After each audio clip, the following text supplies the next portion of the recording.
The 8 words were, do one thing every day that scares you. By the time I finished that year, I was on fire. Absolutely on fire.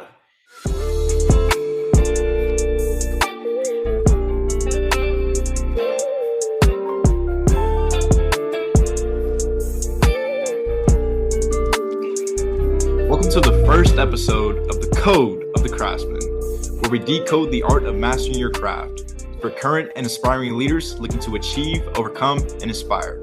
My name is Jay Briggs. My name is Ben Cowan, and our first guest, Scott Simon, author of Scare Your Soul, 7 Powerful Principles to Harness Fear and Live Your Most Courageous Life. Scott is also the founder of the Scare Your Soul Global Courage Movement, which now has 60 volunteer ambassadors across the world, and its members receive weekly courage challenges and advice and inspiration from Scott. So tune in today for some real strategies on overcoming fear, increasing courage, and hopefully achieving something that you may not have previously thought possible. Hope you enjoy.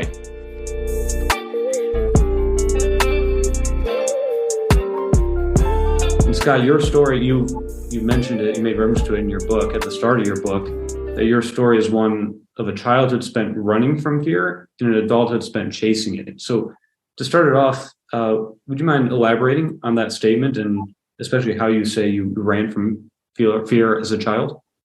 Sure. Well, first off, I want to say how great it is to be with the two of you.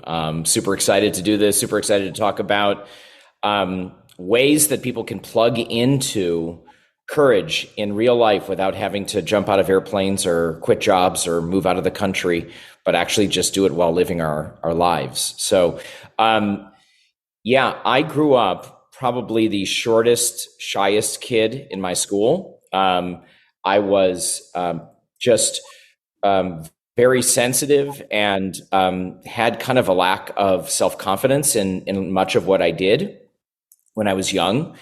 And it got kind of compounded when I was the victim of bullying. And I don't know if you guys or any of your listeners or followers have had that experience, but it infects every part of your life when you're bullied.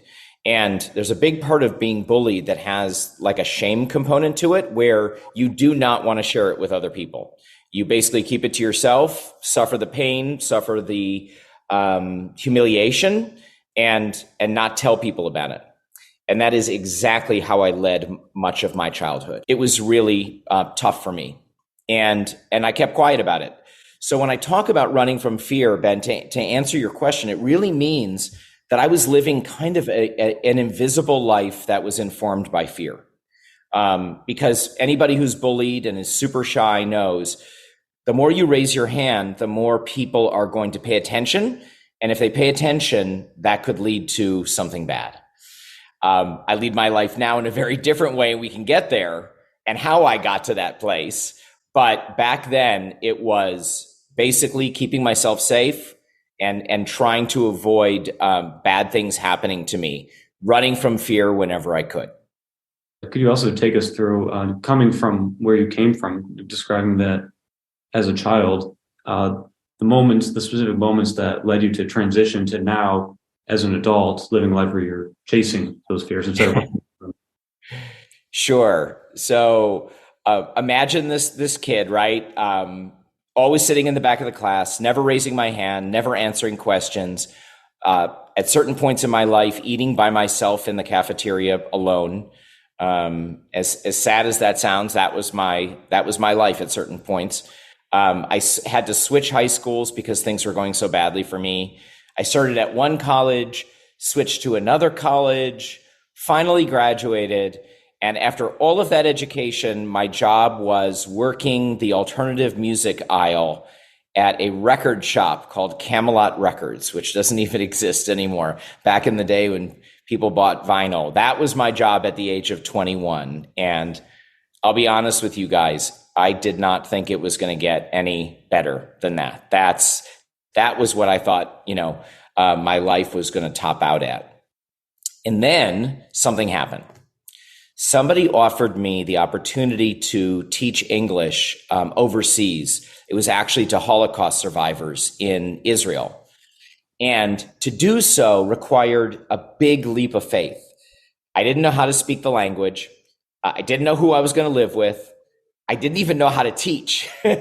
So here I have this opportunity, and all of these things are telling me, don't do it, don't do it, don't do it. Stay comfortable. Stay in your little aisle at your little record store, which you know. And there was something inside of me which said, just do it. Just do it. So I said yes, and I quit my job. I packed up my things into a backpack. I was going to go for a year. And I got on a flight, an overseas flight, and I had a panic attack on the flight. Now, I don't know if either of the two of you have had a panic attack or your listeners, but it's a massive thing that's happening in your body. Like you start sweating and your heart is pounding, and the flight had already taken off, so there was nothing I could do. I was stuck. And I remember pulling out a pen from my backpack, and I had this little spiral notebook. It was way before iPhones and notes apps, or Discord for that matter. And I pulled out this little spiral notebook and I wrote out 8 words. And the 8 words that I wrote in this panic attack absolutely changed my life and actually informed my life to this day, many, many years later. And the 8 words were, do one thing every day that scares you. That's what I wrote into my little spiral notebook in the middle of that panic attack over the Atlantic. I landed, and I basically committed myself to choosing one thing every day that pushed my comfort zone. And it started out real small. Go to the post office for the first time, say a word in Hebrew for the first time, say hello to a girl on the street for the first time, little actions. But every time I would do it, I'd come back and I'd write it in that spiral notebook. Okay. This is not a graduate degree. It wasn't a PhD in something. It was just living life, choosing one thing every day. And every day it led to something else, which increased my confidence. It increased my sense of adventure. It increased my sense of connection to other people that I had never met before. And by the time I finished that year, stayed for the entire year, I was on fire, absolutely on fire. And I came back to the States, started to lead my life in an absolutely opposite way to not how I was raised, but how I grew up. Gone was that shy kid who didn't want to raise his hand and didn't want to say anything about what bullies were doing to him. Now I wanted to live life. I wanted to take risks. And if somebody did something against me or someone I cared about, I spoke up about it. I wasn't quiet anymore. And I've been living my life that way ever since. If you read the book, you'll learn that I met an incredible professor at Harvard who also changed my life and taught me a lot about the science of happiness. And it led to creating Scare Your Soul through one thing that I did at a very busy restaurant one day, which I'm happy to talk about. But that was essentially it. It wasn't that I did anything crazy or huge. It was that I said yes to an opportunity. And then every day afterwards, I chose one small way to push a comfort zone, and it changed my entire life. For sure. That's incredible, Scott. It seems like you went on some type of internal journey. Because in your book, you write, I remain hopeful that some new location would somehow change my life, change me. But change couldn't come from a new city or school. As I would learn soon enough, real change is an inside job. So can you tell us a little bit about that inside job and what it has looked like for you? Absolutely. So, and I think we all know this intuitively, but we're so impacted by society, by our phones, by the messages that we get every day from the world around us, that we think that what other people feel about us, what other people think about us, what our resumes may say about us to other people, that's what defines us, that's the work. The outside stuff is the work. And I've got a few years on the two of you, and I will tell you, that is not the work. The work is internal. The work is, how do you feel about yourself? What skills and passions do you have? What values do you have? What values do you hold dear in this world? Because life is going to throw you curveballs. You are going to think that you're on a path, and then something is going to happen. It's either going to be an opportunity or it's going to be a crisis. Something is going to change. I guarantee it. And it's going to happen many, many times. So do you want to be tethered to some outside expectation when that happens? Or do you want to be grounded in what's inside of you? So no matter which avenue, which road you take, you are always grounded and in love with yourself and with your life. When we live a life with what I call a courage practice, and I'm happy to talk about that, it's very simple, but when you lead your life with a courage practice, you start to fall in love with your life. And it isn't about what other people think about us or whether we even succeed or fail, because we're going to do both. We will succeed and we will fail. Is can we do so with excitement and happiness and joy and vibrancy? I mean, I'm sure you guys know, both of you and your listeners, you probably know people who bounce back after failure, who hit a stone wall, a brick wall, and somehow they keep on going and they have a smile on their face. That's the life I want for myself. That's the life I want for you guys. That's the life I want for everybody. And that essentially is what Scare Your Soul is all about. But that's why this sense of the internal is so important. I want people to be tough internally and then to give and serve and succeed and work and be creative and be innovative on the outside. But it all starts right here on the inside. Something that's jumping off the page is how passionate you are about what you've studied, what you've implemented in your life. In fact, you were so passionate about it that you started a movement. I want to talk a little bit about that movement, Scare Your Soul Global Courage Movement. What went into the name, Scare Your Soul? That's a pretty intense name. What's the story behind that? So the story is a really funny one. I came up with the movement before I came up with the name. I did it because a choir teacher in the 4th grade told me that I had a terrible voice and that I should never sing in public. And for 35 years, I did not sing in public. I don't know if you guys have something that somebody has told you in the past, Ben or Jay, where somebody said, you're just not good enough at this. And then one day I decided, this is after much training and meeting and getting a degree in positive psychology, some other things. I decided I was going to take my power back by singing in front of a busy restaurant on a Sunday morning in Cleveland. And I brought a guitar. I have a terrible singing voice. I'm the first to admit it, but I don't care. And I sang in front of this huge group of people that had lined up in front of this restaurant. And in 7 minutes of singing, I changed what 35 years of programming had been. 35 years of fear. 35 years of fear that people were going to laugh at me or think that I couldn't sing. And when I did it, I realized I don't care. I love it and I'm going to do it. And I wrote a Facebook post about it. That post went viral and was shared hundreds of times around the world. And people started DMing me saying, like, what should I do? They were looking at me as the expert when I really am not an expert. I'm just a guy who did something and shared it. And I do have a little bit of learning and some training and some knowledge behind it, but I'm just a guy.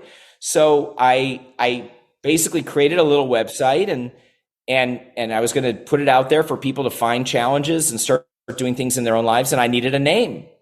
So one day I was brainstorming hashtags for Instagram.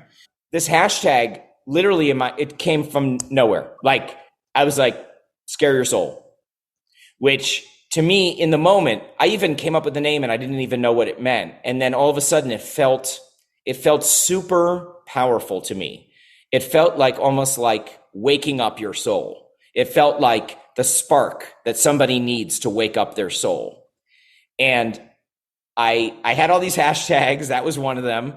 And I remember sharing them with my sister-in-law, who's funny and edgy and brilliant. She was living in LA, working at a huge talent agency at the time. And she was like, you idiot, That's the name of your movement. That's not a hashtag. That's the name. But I will tell you, within a couple months of putting the name out there, that obviously that was what the website became. That's what the name of the organization became. One of our ambassadors had it tattooed on her chest, had Scare Your Soul tattooed on the side of her chest, because she wanted to, when she looked in the mirror, to remind herself to do one thing every day that scares her. So when somebody tattoos the name of your movement on their body, you know you've chosen a good name. So that's the story behind Scare Your Soul. Yeah, that's really amazing. And I could not imagine going in front of people and singing or playing guitar, doing anything of that sort. My mom and sister sing, but no, I did not get any of that talent, fortunately. But I got to ask, how were you feeling internally in that moment right before you got on the stage? I couldn't imagine doing this. So how were you feeling? And two, how did you get yourself to continue moving toward that goal? First of all, your questions are perfect. That is the essential question, because it's not about what I did in my mind. It's how I got over how I was feeling. I'm going to give you just a little example about why I think feelings are so important. You guys may be familiar with the concept of procrastination, right? Like, we all do it. It's very human. We all have things that we should be doing that are sitting on a to-do list or on our phones, and we're not doing it.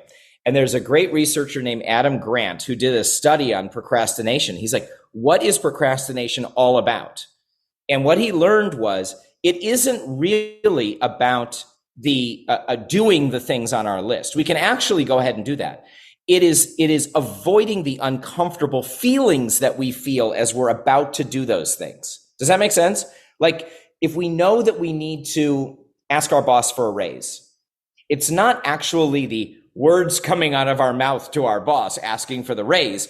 It's leading up to it, that feeling of discomfort, of terror, of anxiety that leads up to it. We don't want to feel that feeling. So what do? We shove it under the rug. We put it off. We don't ask for the raise. We work another month, 6 months, 6 years, 10 years, because we don't want to deal with the discomfort. So here's why I answer your question, Ben, this way. Because when I pulled out my guitar from my car and I started to walk down Coventry Road to this restaurant, I was in terror. I was so scared. I was thinking about every eventuality of what could have happened.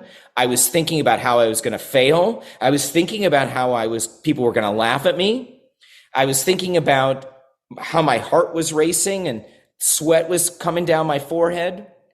That's what I was thinking about. The point was, even though I was thinking and feeling those ways, I did it anyway. And the minute I started strumming that guitar, and the minute people started looking at me, first of all, they looked a little confused. Why is this guy singing? Obviously, he doesn't have a great voice. Why is he singing? But it became fun. That terror turned into fun. The feeling scared turned into excitement in that moment, which to me, I'm so glad you asked that question, is such an important lesson about life. Can we deal with a little bit of anxiety, a little bit of feeling scared, a little bit of terror? Do we really think that Martin Luther King Jr. never felt terror, never felt scared? That Rosa Parks never felt scared? That Gandhi never felt scared? That Nelson Mandela never felt scared? They probably felt scared every single day. The point was, they still took action. So if you can get yourself to a place, whether it's by consistent action, which is what I do and what Scare Your Soul is all about, or through motivation, accountability with a friend, goal setting, to me, a lot of it is consistent action, putting yourself in that place. If you want to be a great basketball player, you don't do it one day on the court. You do it day after day after day, working on your free throw, working on your shot, working on your footwork, working on your stamina. And after a while, you become a great basketball player. But it doesn't happen day one. You got to do it over and over and over again. So my view is, If I can step into discomfort every single day, one small way, and encourage people to do the same thing, you get that excitement. You get that positive result, hopefully. You get growth. You get connection with other people. You become that basketball player, except that it's not basketball, it's your life. You become a great liver of your own life. So, Scott, you mentioned a little bit about the courage practice that you try to give to your followers, your movement. Can you give us a little, information on what that courage practice is? Sure. So it's very simple. It actually could not be more simple. And I love telling people that, so many people out there have practices. They have a running practice, they have a yoga practice, they have a meditation practice, maybe they have an eating practice, they're taking in a certain number of calories, or they're tracking what they're eating. We all already have practices in our lives that we commit to. My view is, if you can find one thing every day that scares you, and it could be micro. And when I say the word scare, it might even feel a little bit like, is there one thing that feels uncomfortable that might be a positive result for you? And committing yourself to doing one thing every day. That's the baseline practice.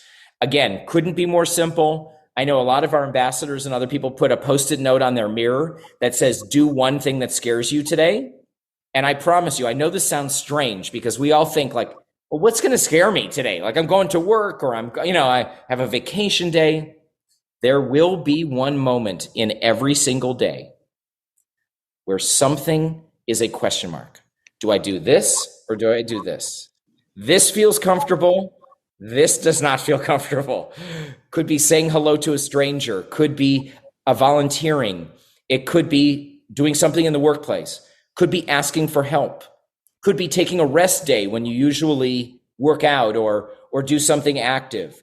It's very different. It's very individual. But I guarantee you, if people start leading their life looking for one thing every day to say yes to, one uncomfortable thing that's going to maybe lead to something good, you begin to build that practice. You begin to build that muscle. And then, so that's kind of like the baseline. That's part A. Part B is you start looking for opportunities to disrupt your life in a positive way. You start looking for opportunities to put yourself on the line, to take risks, to say yes to things you have no business saying yes to. I'll give you a great example. I wrote this book and felt great about it. And I love all the human beings that go out and buy it and write me emails and get back to me with things that they're doing in their life. That feels so great. And then a couple of months ago, a friend of mine contacted me and he said, I want you to come speak at the United Nations. And I was like, I'm a guy from Cleveland, Ohio. I wrote a book about courage. I care deeply about grappling with my own life, but I'm not qualified. That's a big stage. And that was that first thought that I had in my head. And then in about a second, I thought to myself, this is the time to say yes. Is it scary? Hell yeah. Was I freaking out before I started? Absolutely. But those are the things that lead to the greatest moments of our lives. When we step into that moment where we don't think we could do something and somebody's giving us the opportunity, or we've created the opportunity ourselves. I stood up in front of that staff. I was to the staff. And I tell you, within about 3 seconds, I could have gone on all day. I could have talked all day long. They were laughing. They were connecting. I had them doing exercises and experiences together. And I walked away and left the United Nations, walked down 3rd Avenue in Manhattan. And I'm telling you, I think I could have floated down 3rd Avenue. That's how good I felt. I want that feeling every day if I can get it. I want that feeling of living on the edge, doing my best to serve other people, doing my best to inspire other people, and living the biggest freaking life I possibly can. And you don't do that by sitting on your couch. You do that by grappling with life, pushing comfort zones, standing up for other people, and making your life as big and joyous and incredible as you possibly can. And that to me is that second part of the practice. Part A, do one thing every day that scares you. Part B, start looking for those opportunities where you can say yes. When everything inside of you is telling you to say no, you say yes.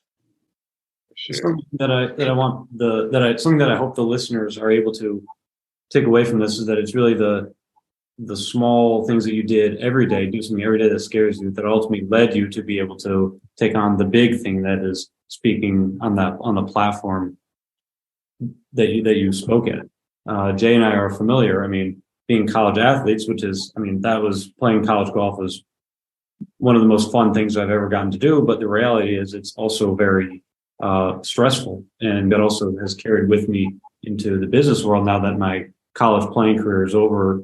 And now I've been fortunate to have various jobs and opportunities. Now when you're about to meet a new person or take on an interview or put yourself out there, that really is like, oh man, this is nothing compared to I've worked that muscle, as you're saying, the courage muscle. Now think, Ben, about that continuing on and on and on.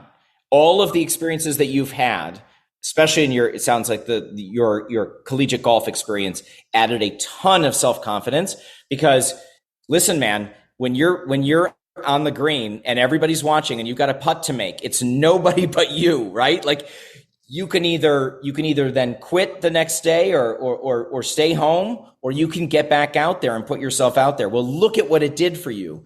Now you're going to continue that, and you're going to continue to push, and you're going to continue to inspire other people in the process. I love that you guys are doing a podcast. That's exactly what you should be doing to get out the word to all of your listeners about the ways that they can lead life and follow their craft in a passionate way. But it is exactly what you said. What you said is a perfect example of what this life is like when you continue to push. You start approaching new opportunities, new challenges, new people, new information with a sense of, you know what? I did this thing before where I was a collegiate golfer, and it was wonderful, it was fun, but it was hard and stressful. And you know what? I did it, and I'm going to do this too. And then that just there's a guy named Alex Korb who wrote a great book called The Upward Spiral. And the whole thing is about spiraling up. The more confidence you get, the more opportunities you have to do it, and that increases your confidence.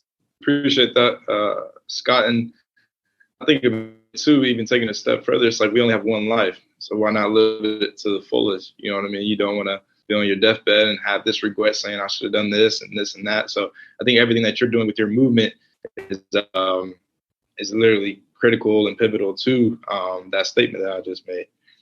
So, Mr. Scott, you've given us a lot of information, a lot of gems. So going back to your younger self, if you had to put in a sentence, a few words, what advice or what would you say to that younger self, given what you went through and everything that you learned now, the knowledge that you have now? What would you say to that younger self? You got this. You got everything inside of you that you need to be a great kid, a great athlete, a great singer, a great son, a great grandson, that it's already inside of you. You don't need any external validation. And then the more that you practice that, the more you live your life as yourself, the more you're going to lead the fullest, best life possible. I wasted a lot of years feeling scared and insecure and unworthy. And if I could just tell my younger self, you know what, man, you got this. You're great. You have strengths that nobody else has. Use them. And if I would have listened, who knows what life would look like? But I tell you what I'm doing now, Jay. I'm working hard to make up for lost time.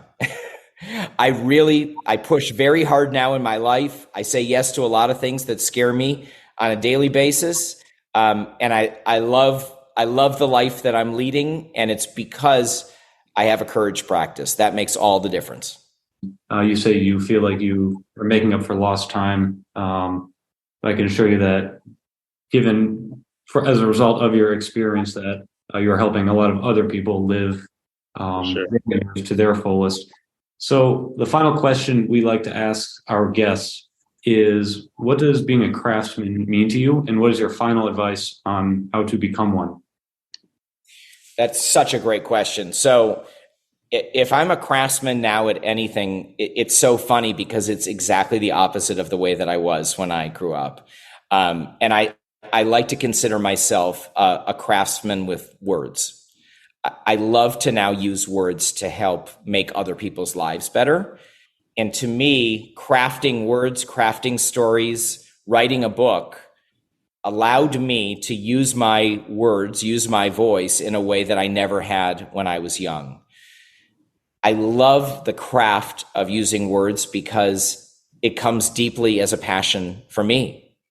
You know, anybody who's an incredible carpenter and their craft is carpentry or woodwork has a love of wood, has a love of the way it feels and the way it can be molded and changed and cut and formed.